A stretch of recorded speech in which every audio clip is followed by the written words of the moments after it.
Today, we are diving into the power of positive attitude and the importance of being open-minded in our sports. So let's get geared up and let's go.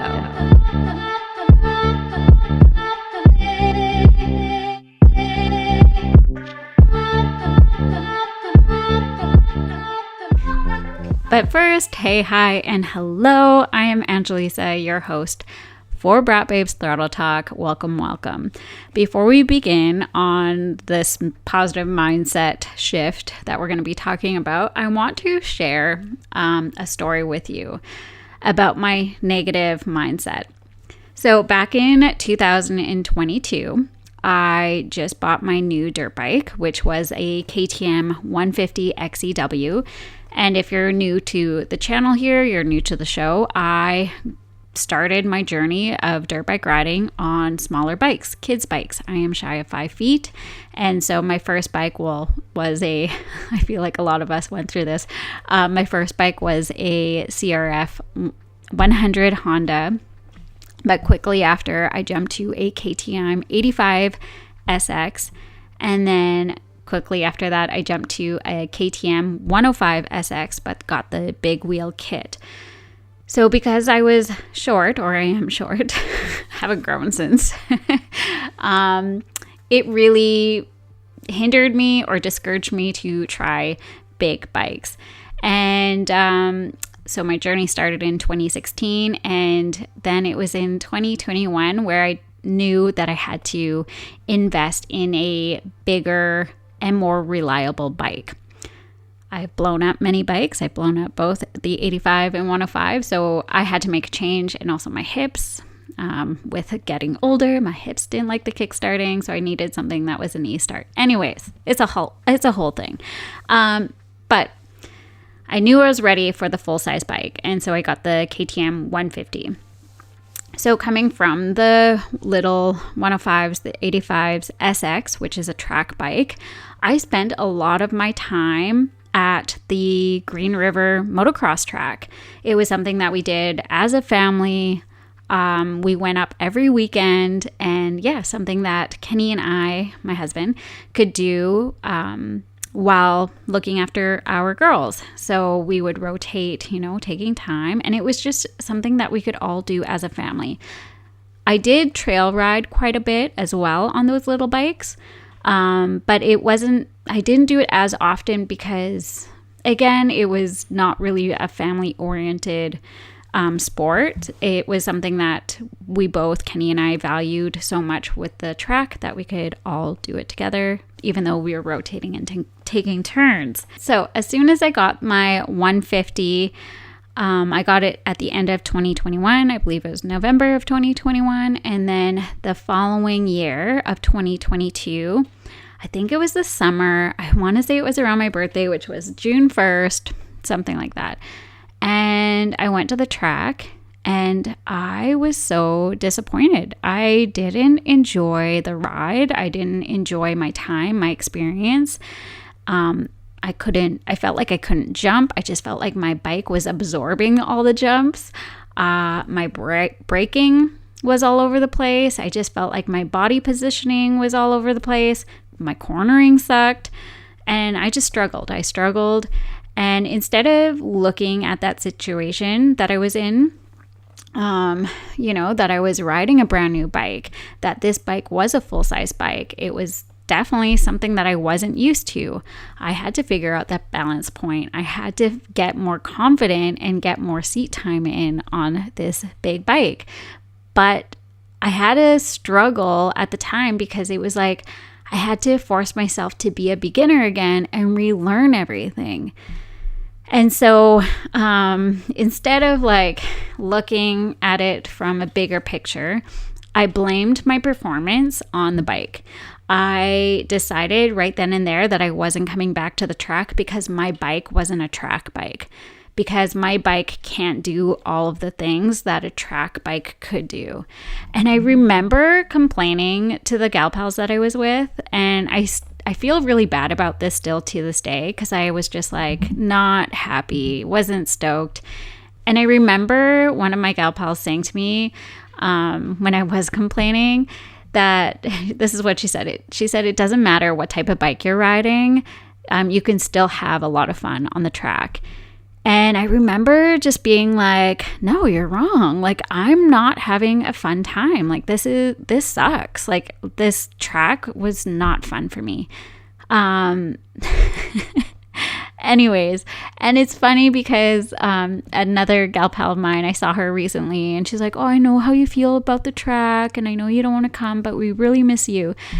And yeah, it just, I guess, like, reflecting back, so, you know, we fast forward to 2024, I am now in a better mindset. I feel like I'm in a better positive mindset, but hey, like, we're still learning, we're still growing. I work on it every day. And when she mentioned that to me, that, you know, like, hey, we miss you, because I used to go all the time, and I would organize social ride meetups during COVID at the MX track, you know, and I thought, oh, you're right, like, I should go back. Anyways, for a very long story, just recently, I guess a couple of weeks ago, I took my daughters, Stella and Billy. Stella, well, now she's 10. Billy, 4 years old, and myself. We loaded up, went to the skate park, and then we went to the motocross track.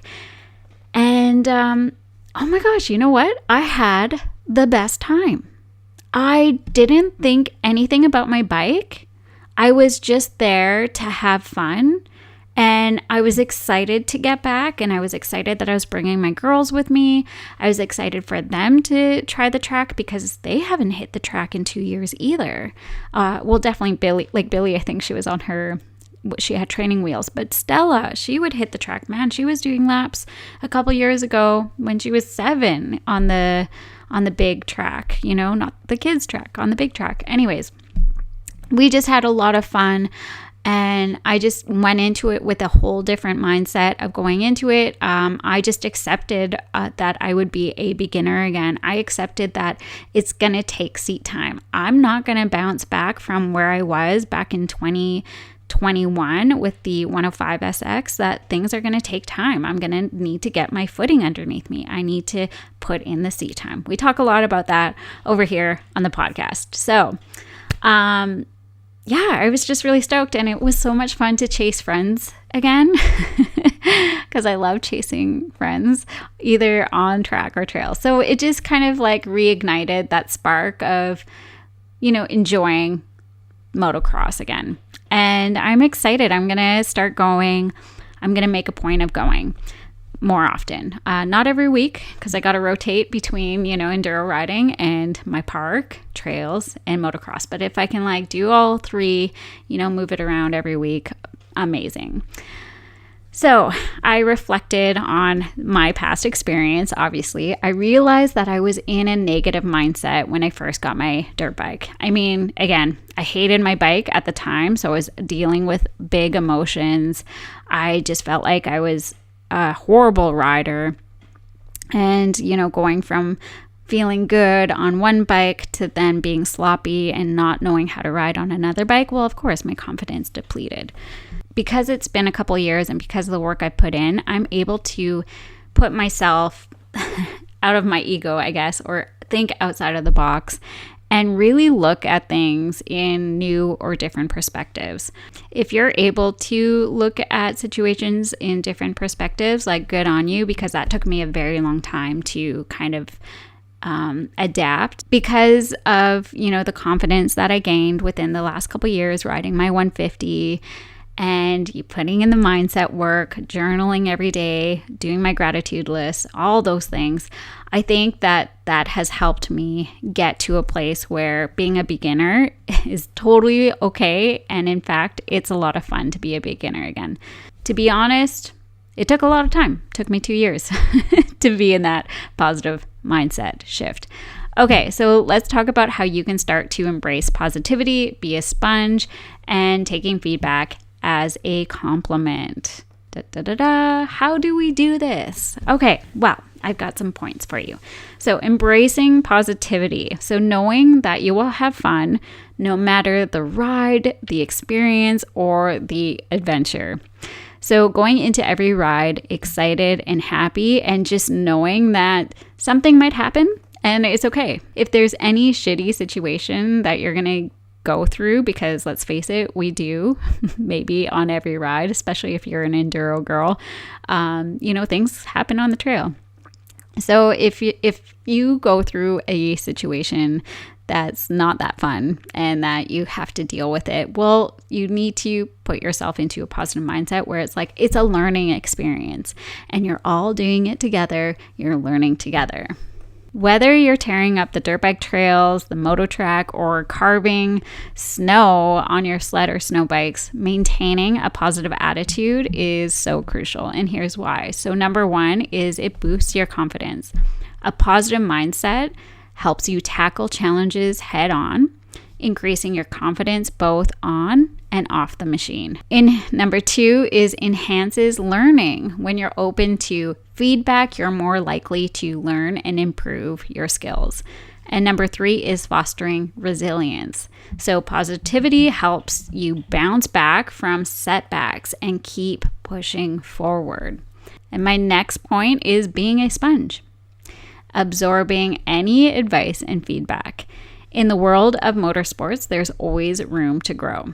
So here's how to make the most of the advice and feedback you receive.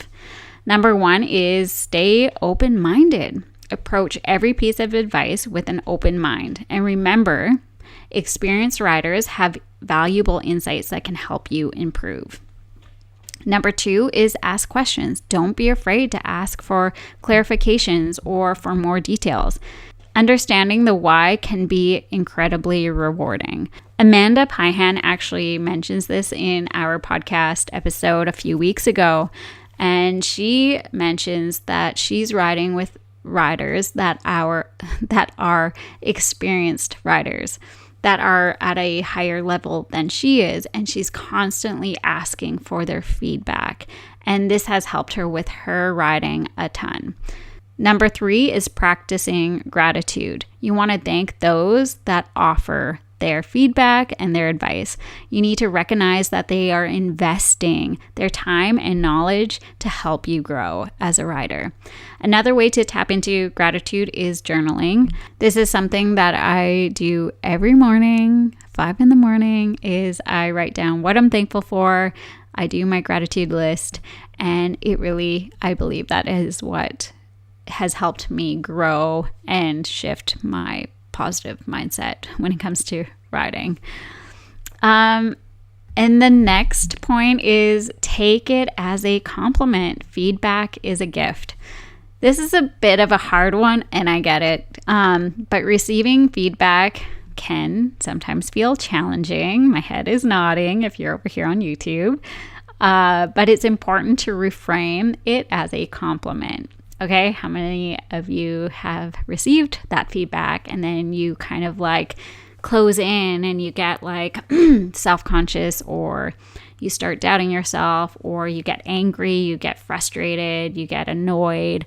Been there, done that. But here are reasons why you should take feedback as a compliment. So number one, it shows investment. When someone offers feedback, it means that they believe in your potential and want to see you succeed.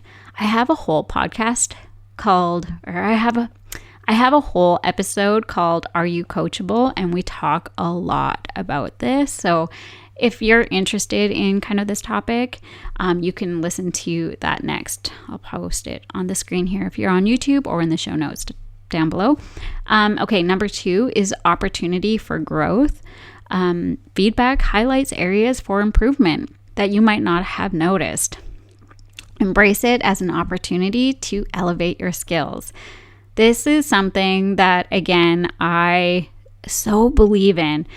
There are times where I'm practicing in my enduro park and I'm practicing my drills. I'm practicing my lock turns. I'm practicing static balances, weaving through cones, you name it. I'm doing it all. But it's not until somebody watches me and then points out my body positioning, then I will obviously absorb that and take that as a compliment, because I can't see that.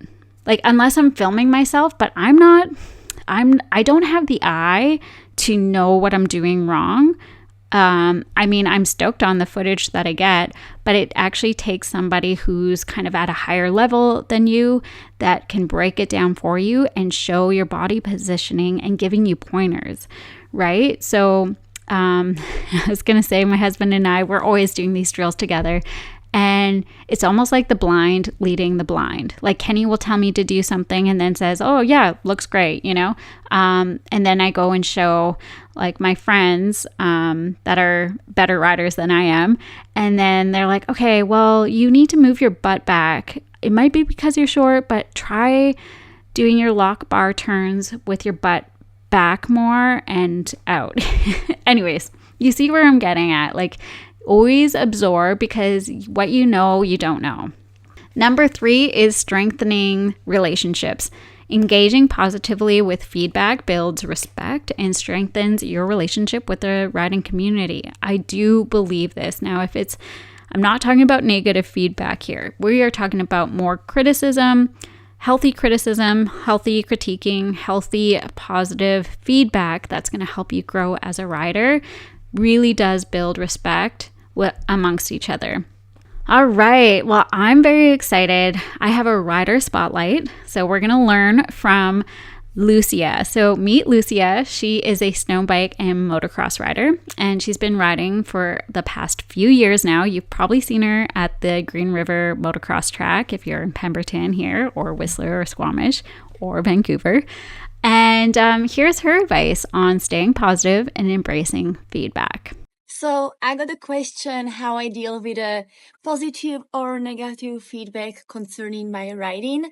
Well, it's not easy, but usually starting with a positive feedback, usually my friends would give me the positive feedback. And it's very rare that somebody would tell me that, oh, Lucy, you do something incorrectly. But the way how, for example, I would pass the negative feedback, sometimes it could be that I would give someone an advice, what I noticed they could improve, and if I have some tip, how to improve it. On the other hand, my boyfriend, he's my coach at the same time, and we go through the feedbacks there for sure. And of course, positive feedback, give it all in, but for the negative one, sometimes it's hard. And many times he says, oh, do this and that, and then I go for it, and I'm really trying, but it doesn't go as planned. And then sometimes I just see him, oh, Lucy, what did I tell you? And I'm like, yes, but I'm doing it. And as well, because he's very skilled coach, he knows how to approach different ways his clients. So, for example, sometimes he would give me some tip how to improve my riding.